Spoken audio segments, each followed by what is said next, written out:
So, welcome to the Print Uninterrupted. Today, we have a very special guest who's joining us live from Tehran. He is Mr. Ali Mousavi Khalkhali.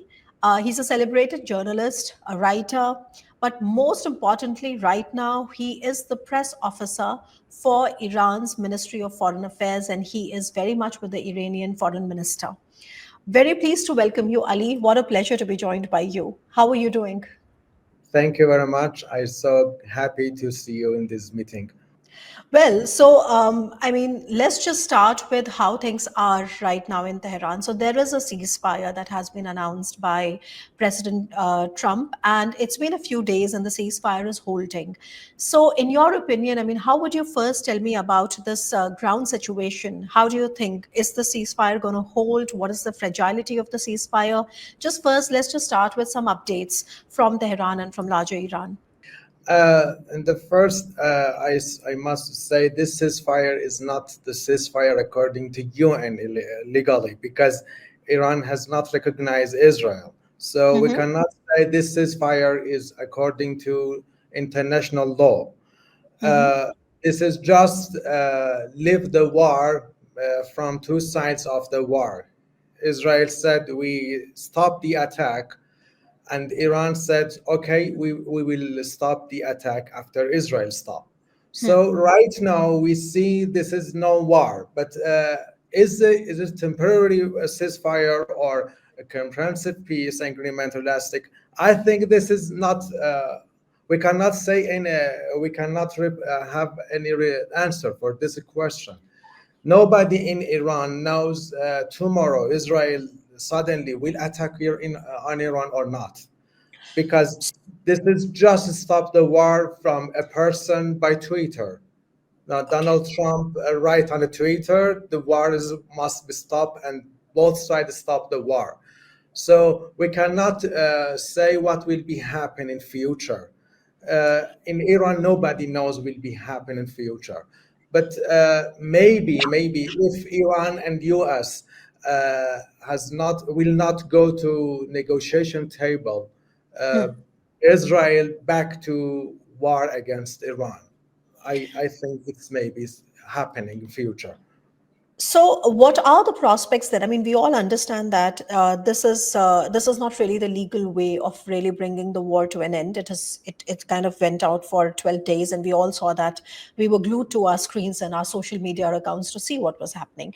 So, what are the prospects of, say, a more serious, comprehensive peace agreement? Do you see any prospects? Because Donald Trump has also mentioned that he's going to be speaking to the Iranians soon. So, you are obviously privy to all the insiders discussion.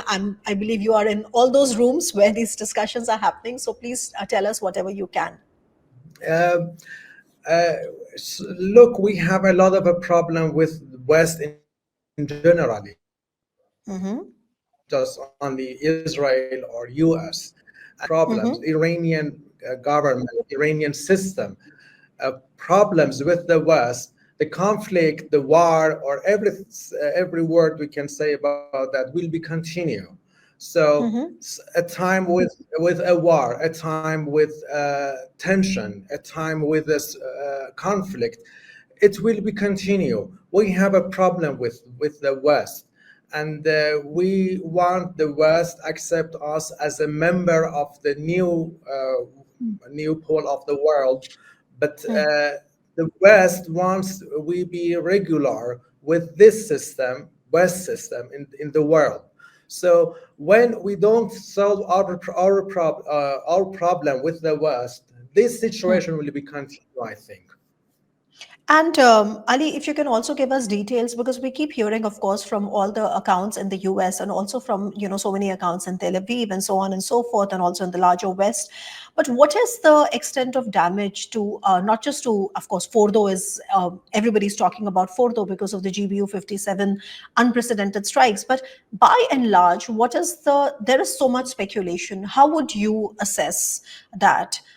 For the Indian audiences and for larger, so not just Fordow, but also Isfahan and Natanz, that are the main nuclear enrichment facilities in Iran.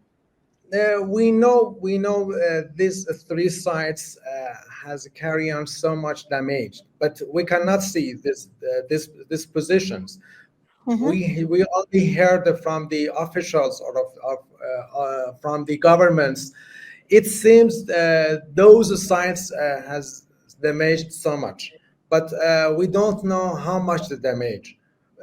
It seems that those sites are not working right now. It is out of order. But can they repairs in the future? Maybe. Okay. Iran will decide to repair them. Maybe in future we see the government is going to rebuild three Natanz three sites: Natanz, Isfahan, or Fordow. The Yeah. most sensitive is about the Fordow because that there was enrichment more than I think 20% uranium enrichment was there, and there was 60% uranium enrichment in this site in Fordo. So Yeah. the sensitive about the Fordo is more than others. So we will see what will be happening in future. But right now we know three sites has carried on so much damage. And Ali, if you can also help me understand what is the Iranian perspective on the IAEA report of, you being close or enriching uranium close to the weapons grade? Uh, right now, there is no trust between Iran and IAEA, especially Okay. Mr. Grossi. Uh, Okay. right now, Iran thinks Mr. Grossi helped Israel to attack on Iran Mm-hmm. and get Israel Iranian equipment, facilities or equipment, atomic energies to Mm. Israeli side, and Israeli side use this information to attacks on Iran. So we cannot see any trust between Iran and IAEA right now, especially with Mr. Grossi. Iran tries to uh, make new pressure on UN security to change the Mr. Grossi, or unless he change his behavior among Iran. But right now, we can say there is no good relationship between Iran and IAEA, and we will see more bad news from this relationship in future. And if I'm not wrong, also the Iranian parliament has voted, has decided, right, to come out of the IAEA, or I mean, what Yes, is it it's like? true. There is also a Yeah, lot of discussion. it's true. Okay. The parliament passed a role to stop the communication between Iran and IAEA, but there is another way to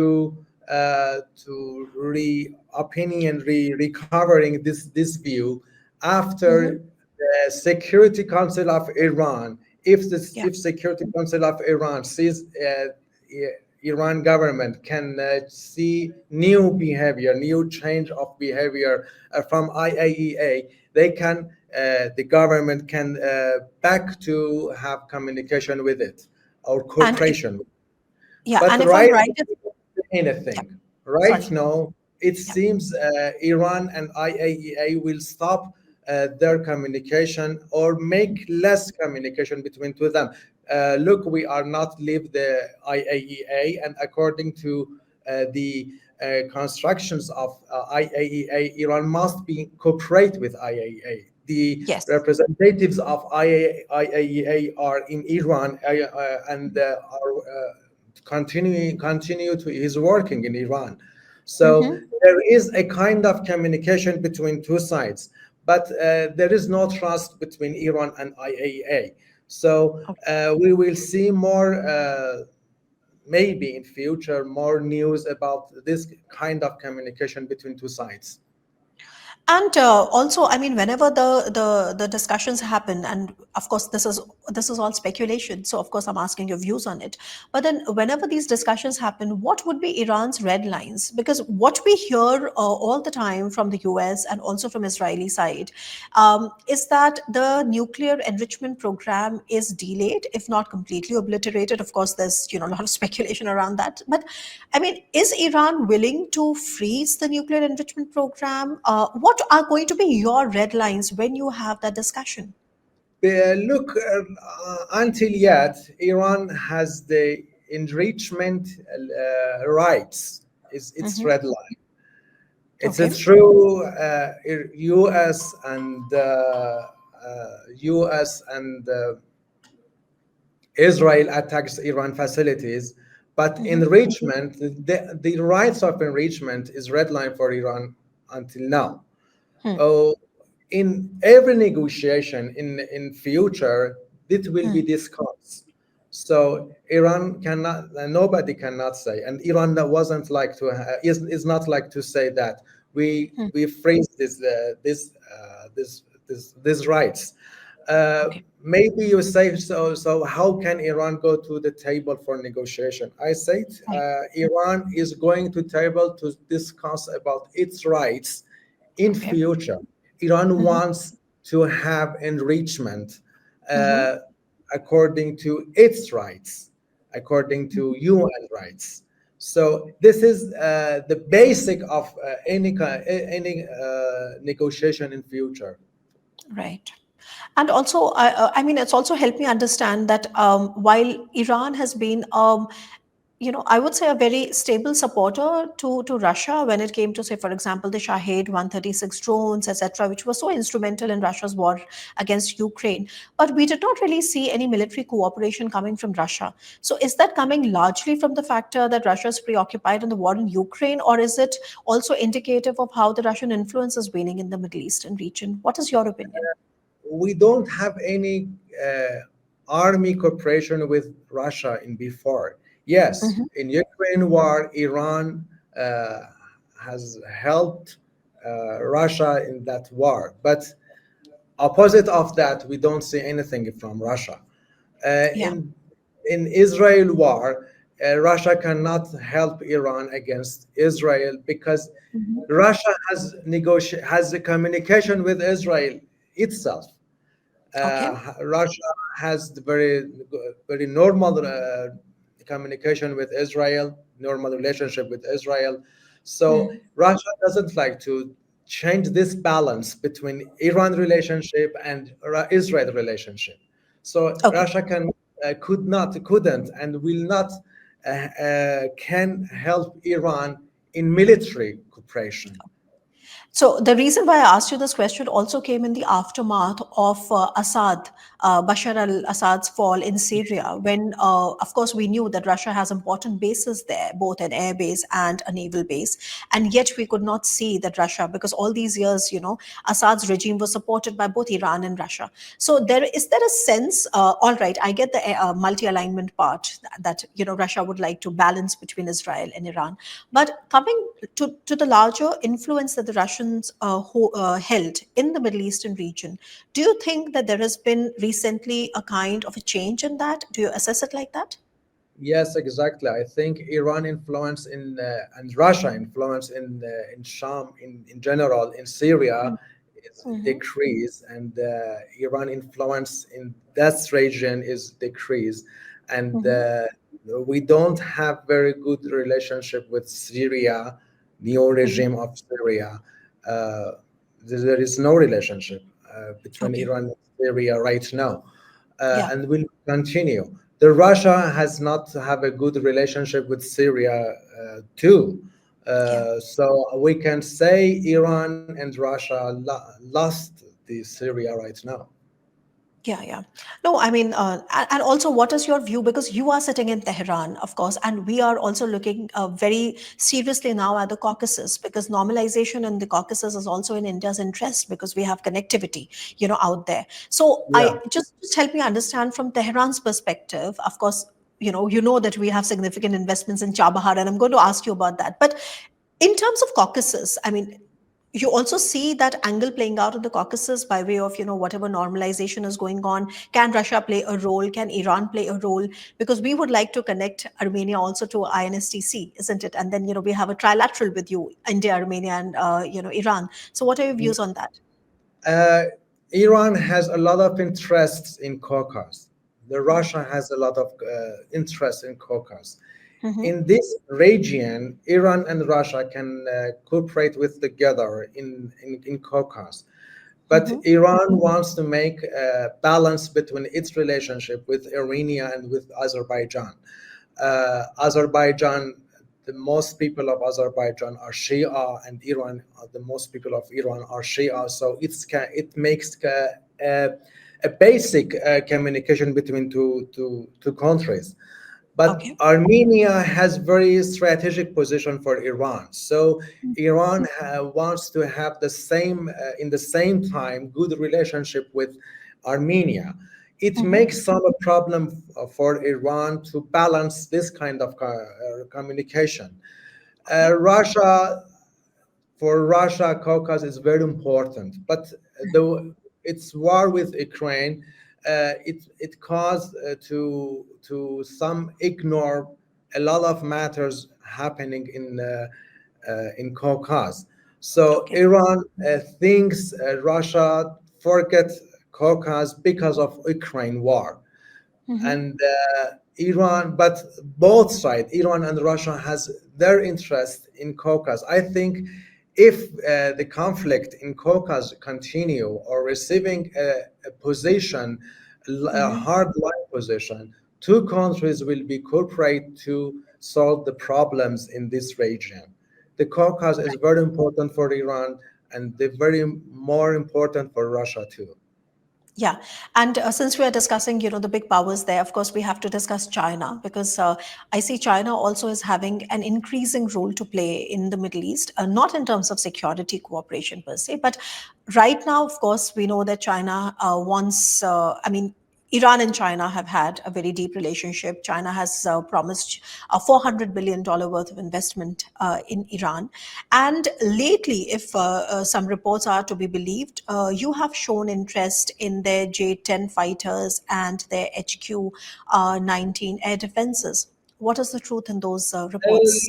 Look, Iran and China has a very good relationship, but their cooperation is not more than two sides wants to have. Mm-hmm. The capacity of this cooperation can be more than this time. This kind of Okay. look, China has not investment so much in Iran directly. Yes, Mm-hmm. they have very good trade communication with together, but it doesn't mean China has investment in Iran because Iran is under sanctions of the West. Right. China try to balance its relationship with the West and with the Arab countries. So Okay. China doesn't think its relationship with Iran is a tool to push or to make pressure on Arab countries or on West countries. Uh, but in another hand, Iran wants China to be a new alliance against the West. This is a problem, opinion between Iran and China. But Uh, China is also buying, but China, yeah, isn't China? I'm China so sorry. wants, Yes, go ahead. yeah, Yes.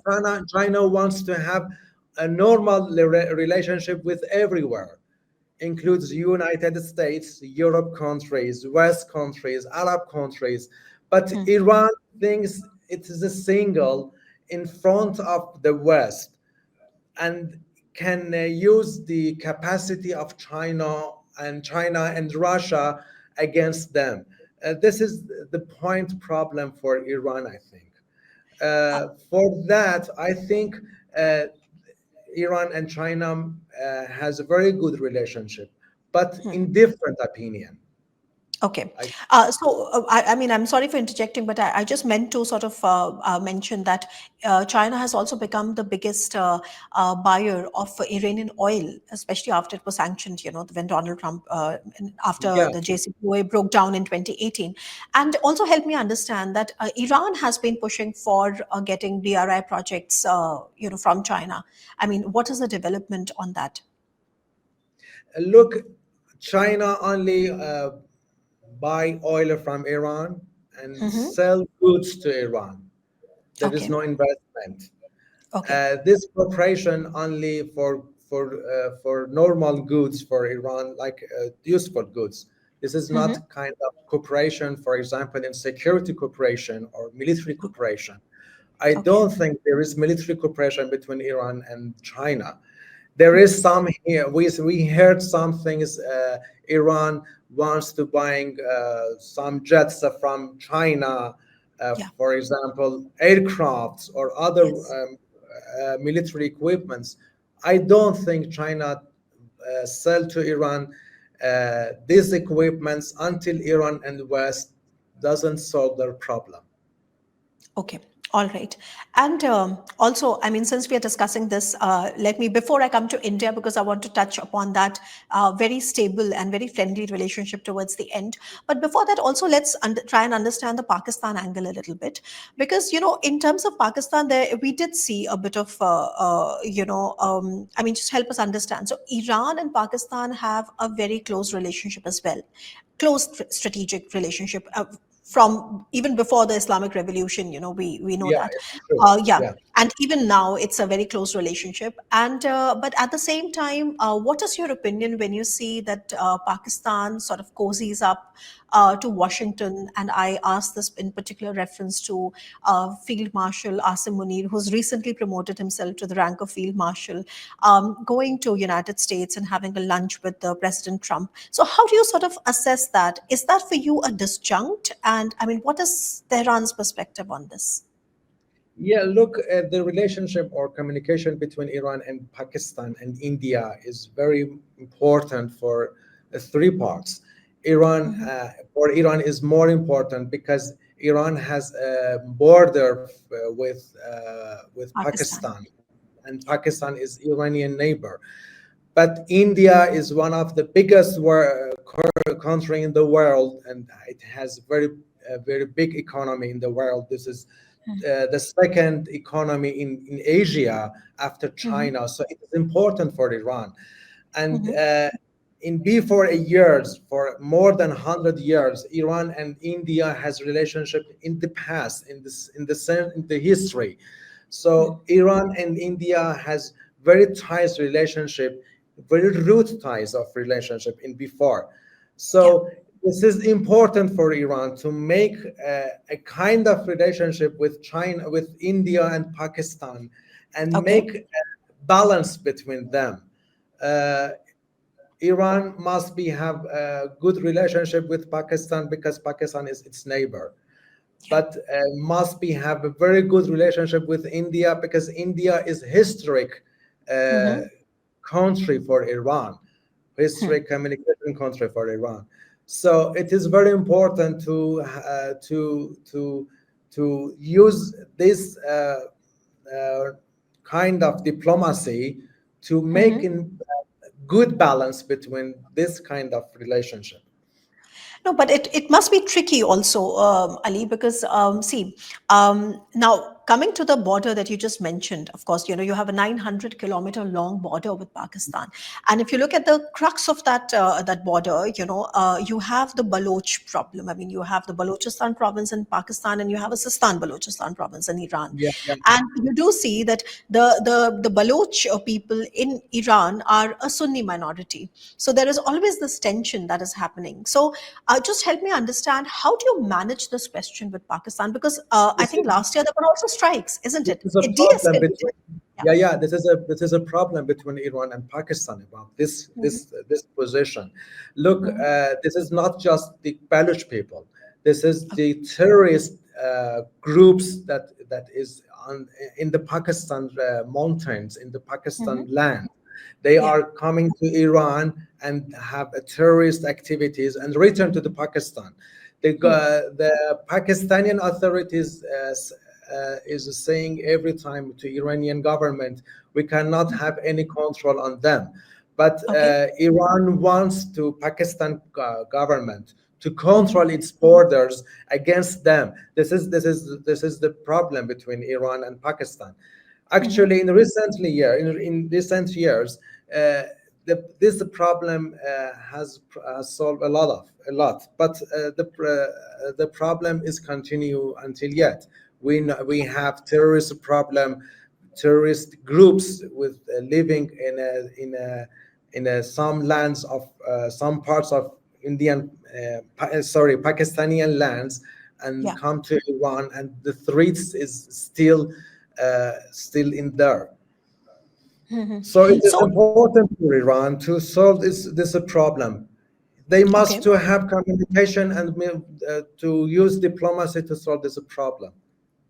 All right. So if I get it correctly, both Iran and Pakistan have a stake in each other's stability because the more unstable the situation gets, the more headway terrorist groups get, isn't it? Yeah, Iran has more stable than Pakistan, as you know. Uh, Yes, of course. Especially in the west of the Pakistan is not stable. The Baluch Hmm. has a problem in every time and make a new problem for the government in every time. So Hmm. the west of the Pakistan is not stable, especially the west of Hmm. this Pakistan. Yeah, But yeah. Iran has a stable, and Hmm. then system Baluchistan in Iran is not security problem for the central government.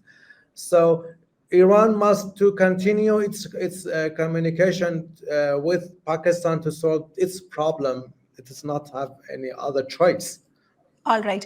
No, no, that was really very helpful because we don't really hear about the Iran-Pakistan situation from an Iranian. So, of course, that's Yeah. always welcome. And before I come to India, because I am going to pick your brains a bit about India and how do we, go forward with our relationship. But I just have to ask you about your equation with Qatar. And I ask you this for a particular reason because when you retaliated after the GBU 57 was dropped on Fordow, there was a lot of speculation of what really Iran is going to do. And what you landed up doing was this rather controlled strikes on Qatar, on US bases at Qatar, which could have been very escalatory, but, it was looked upon as an off ramp. And of course, that was one of the ways in which the conflict sort of ended. But does that complicate your relationship with Qatar? Our relationship with Qatar is very good. The Okay. attacks of the U.S. base Al Udeid in Qatar has not damaged the relationship between Iran and Qatar too. The Hmm. Qatar knows what is the sensitive, what is the problem, and it tries to solve this problem. And I must to say, the ceasefire we'll see between Iran and Israel. Qatar has the main role on this ceasefire. So the Okay. relationship between two countries is very good. Okay.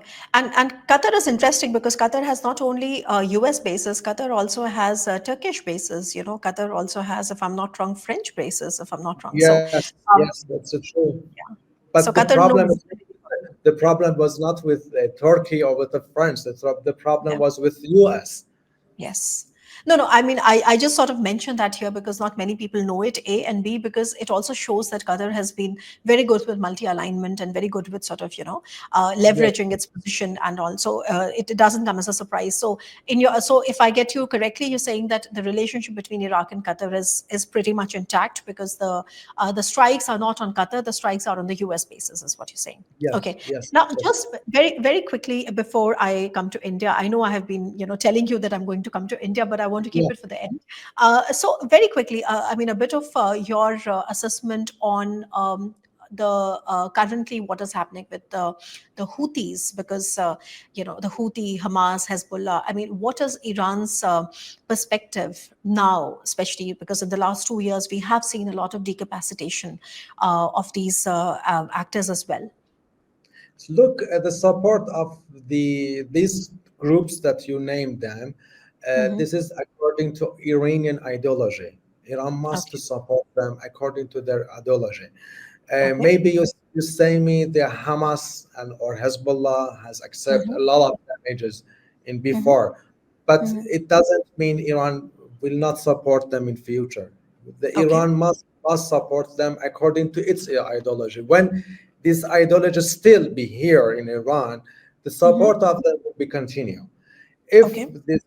this kind of ideology change or has another description or another suppose in future, maybe this really kind of relationship change. I don't think this is until Islamic Republic of Iran still in Iran. This kind Okay. of communication will be continue, I think. Right. And so, does the world need to worry about Iran entertaining the idea of closing down the Strait of Hormuz? I don't think so. No, no. I don't Okay. think Iran will close the Hormuz Okay. Strait. It will be open and will continue this opening. I think this is a separate between Iran and West conflicts. Okay.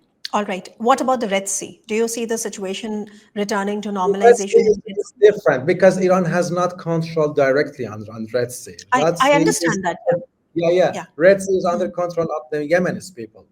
Uh, right now, we don't see But you have any. influence with the Houthis, right? Yeah.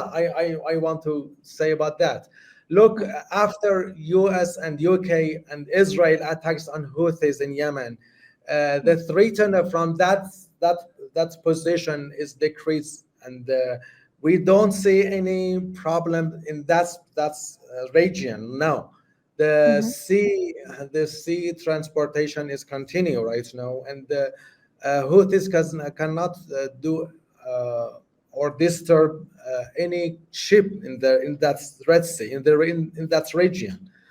Okay. So maybe Houthis like to make disturb for the West, but we must say frankly, right now they cannot do anything. But I also see that most of those guarantees that the Houthis have given, or the safe passage that the Houthis have given, is for Nobody, Russian and Chinese ships, no? nobody can get guarantee for what? Yeah, okay, all right. I'll change the word. The safe passage, let's say, like Look, what we see is actually, that yeah. look, when the conflict continue in the Middle East, Hmm. the threats will be still here, Okay. will be still, uh, Mm. and I think if this conflict solved, for example, Israel and Gaza war stop, this Yeah. conflict will be stopped. Okay. All right. And just a little bit, I think you're the best person to answer that, which is that do we also hear any instability around the Azeri region, which is, towards the north of Iran? I mean, do you also see that there's anything which is also bordering, for example, Azerbaijan? So do you see them in among the Azeri minority, which are also Shia, if I'm not wrong? They are not Sunni, they are Yeah, Shia. most of them But are Shia. Yeah. yeah, so that's more ethnic out there. So do you see there is anything in the Iranian, regime? We just talked about Baloch, right? But now what about the Yeah. Azeris? Yeah. Look, there is different problem. Okay. The same problem in Balochistan. We Hmm. don't see the same problem in the Azerbaijan. Yeah. The people of Azerbaijan thinks themselves a part of Iran. You see, when the Israel attacks on the Tabriz, the the most important city of Azerbaijan region, the people Hmm. of Turks was not agree with that. Hmm. So the Turks people, most of them thinks itself Iranian people. It's Okay. a member of Iranian people. So Okay.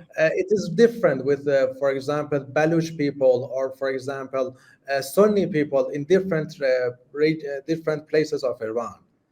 Right. And no, I mean, you've been very, very patient with answering all these questions. And now we have to speak about, India. So let's just start with the most basic of all things.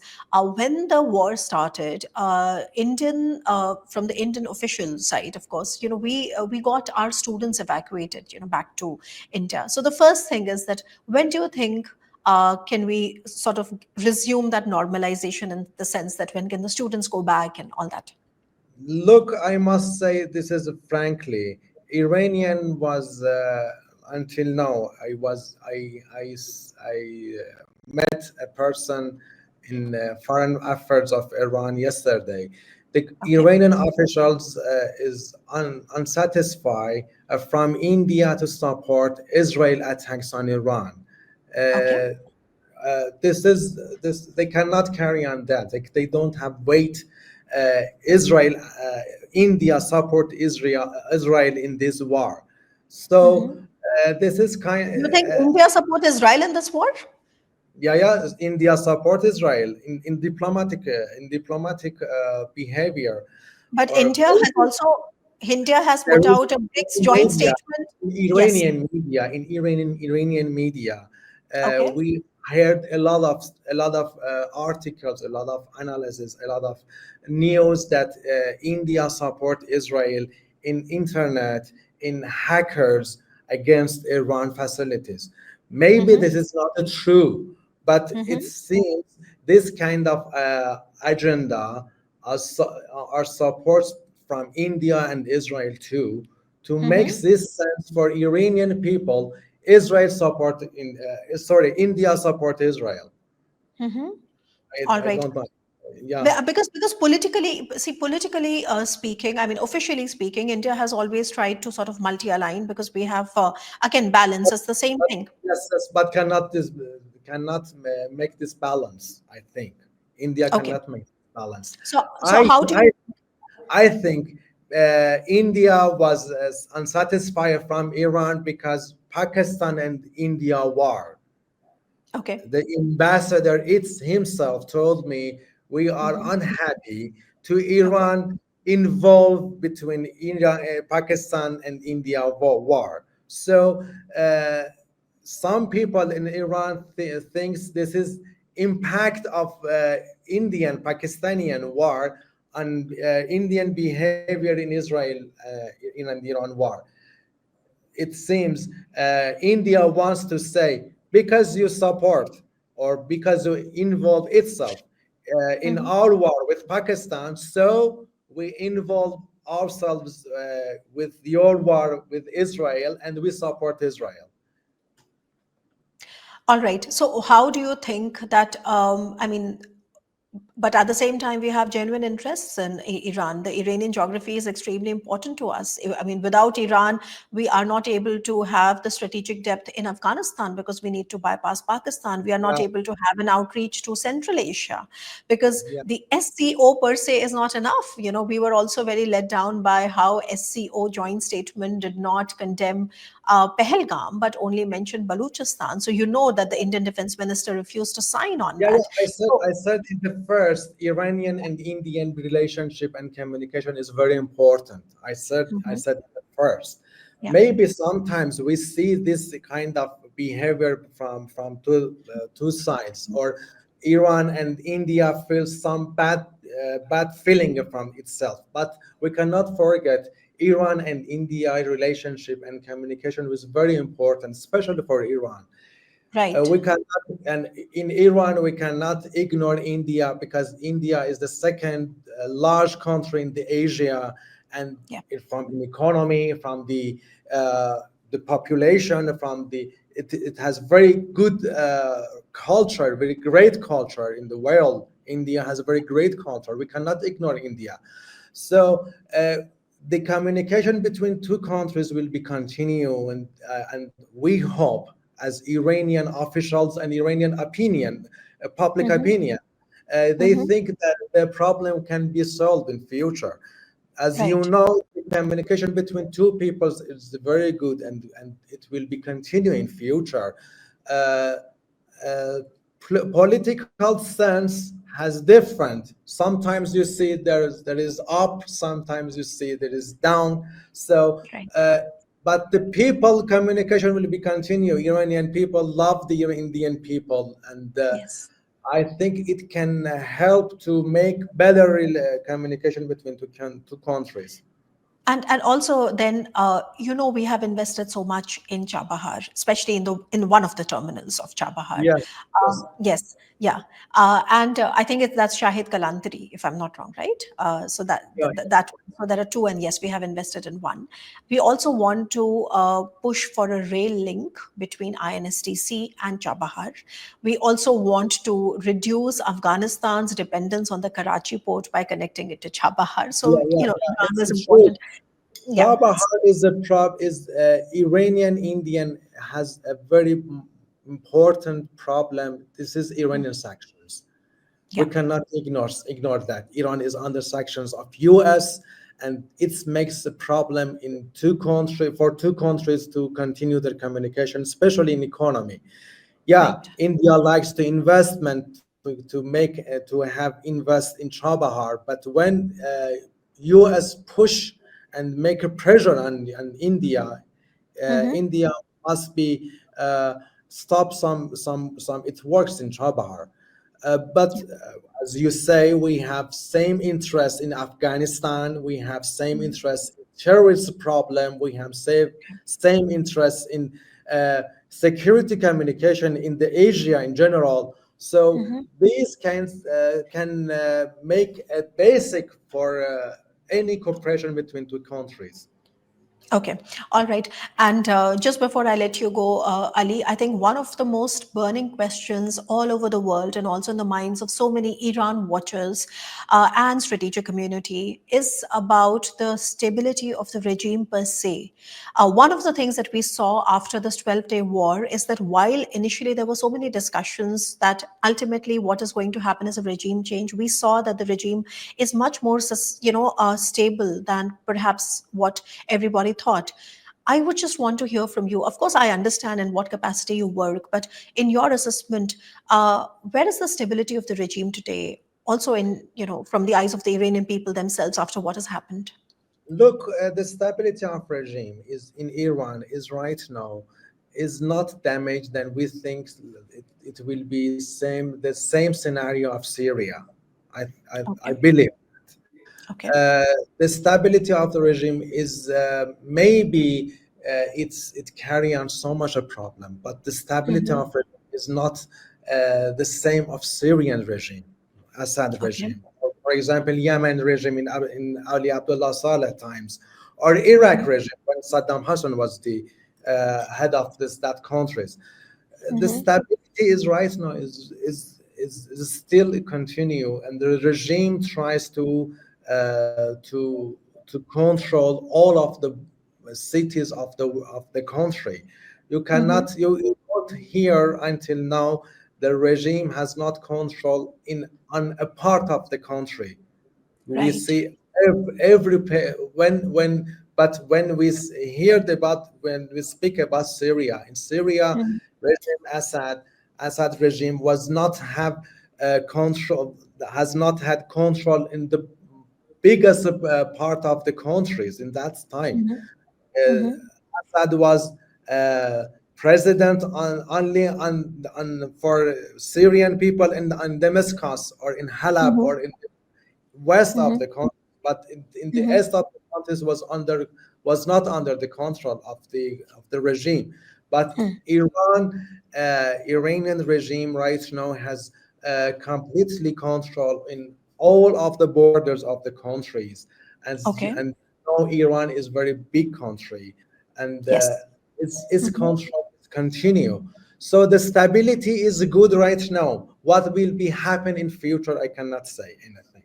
Right. Right it is a stability, and Okay. what will be state of this regime we don't have any imagine Mhm. about what will become after this regime. So it makes a sense for the Iranian regime to continue its works to make more stability for itself. Okay, all right. So on that note, I have to thank you, Ali. That was Mr. Ali Mousavi Khalkhali, the well-known Iranian journalist, author, specialist, and of course, right now, the press officer for the Iranian foreign minister himself. And thank you for giving us a sneak peek into all the closed-door discussions. I'm sure you have tried to give me as authentic a picture as possible, despite all the riders that you carry in your current position. So thank you for speaking to the Print Uninterrupted, and we wish Thank you all the best. Yes, and stay safe. Thank you for you. joining me. Thank you very much. Thank you. I so happy to have this interview with you. I'm so happy. Thank you, Yali.